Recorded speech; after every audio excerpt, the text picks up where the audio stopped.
You did a wonderful job in your blog post this week. So I'm just gonna go ahead and I took some notes, and so I'm just gonna talk about some of those things. You said that in dietetics, you would say that this social efficiency ideology is kind of the most applicable. Um, it talks a lot about how we have to train our learners, and the end goal is to educate your clients or your students, in my case, to meet the needs for the life that they want to live in, when they are older. I like that you kind of related it back to parenting. I didn't really think about that, but after you said that, I kind of was like, yeah, you teach the youth skills to be successful later in life. And, as a parent, you want to teach your children the appropriate skills and life skills that they will need to be successful throughout their years of schooling and through life when they are older. Um, so you also talked about how you want to make sure that you are giving your clients a skill set that they will need in the workplace.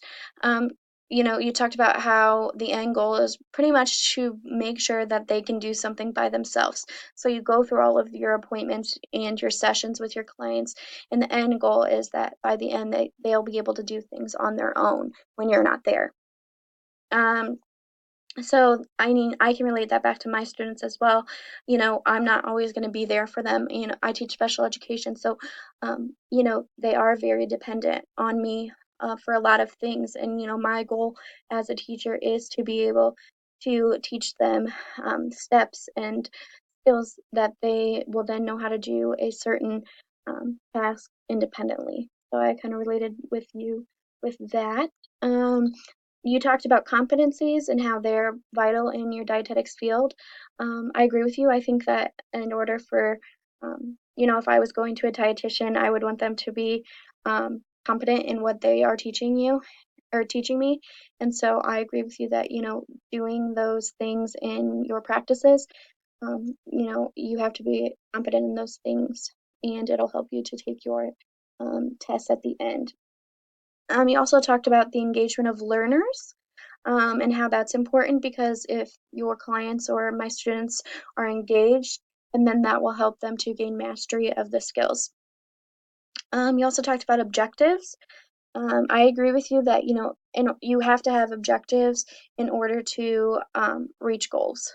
You have to have those steps that you need to take in order for you to accomplish something in the long run. Then you kind of talked about how you related to the Kemp model, and how you try to develop that plan, and then you design it and implement that program for your clients, and then analyze and evaluate it to see if it was successful.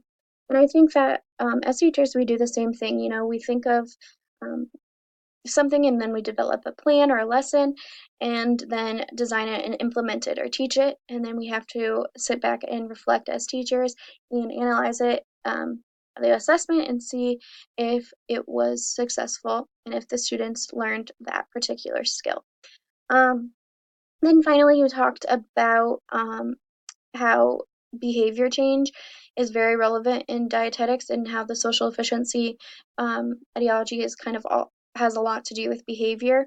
Um, and you said that your end goal is for your clients to change that big lifestyle behavior, whether it be eating right, exercising, all of those things. And I agree with you. Our end goal for teachers is to make sure that they are able to be successful in life. So that's kind of what I took from your video. You did a great job, and I hope you have a great day.